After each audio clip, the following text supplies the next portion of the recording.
what does it mean to generate meaning on an individual level? And what's the process of delving through our own unconscious, as seen through myth, as seen through philosophy, as seen through culture and through play and through art, such that we can express ourselves as individuals. And this is what Jung termed individuation.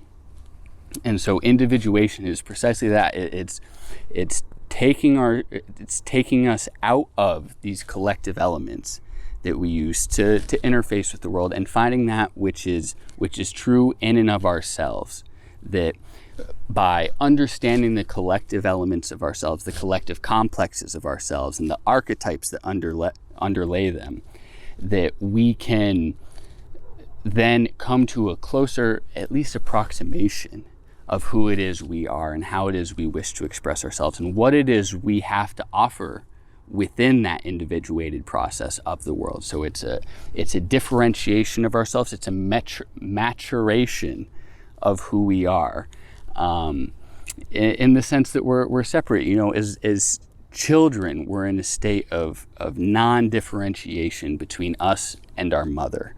There's no separation. We look to her and we haven't figured out how to separate the experience of others from the experience of ourselves. That's when you play the peekaboo game with children. You peekaboo and you tell them to hide, they'll just cover their face because they haven't figured out how to, that them not being able to see something means that other people can still see it. This is a foreign concept. So we're in this undifferentiated space where we can't tell that other people see the world differently from us. And so through this art of individuation, we're finding that sense of ourself to realize that that's that which we are not blind to, that which we are blind to is not necessarily that which the world is blind to.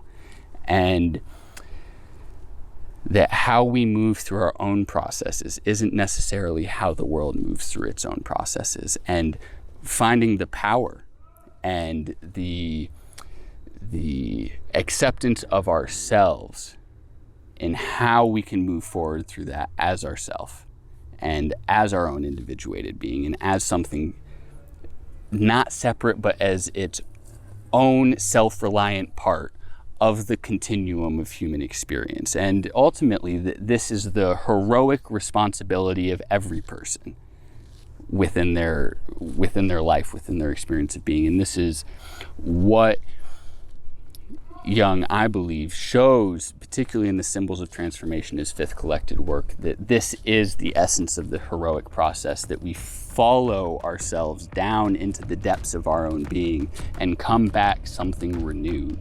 That we come back something that was other than we were before, because we have passed through the dark waters of ourself and emerged, in a sense, baptized and reborn into what we really are. So I want to thank you very much for making it this far. I want to wish you a good morning, evening, afternoon, or good night, wherever you find yourself. Thank you for watching. This has been The Art of Remembering.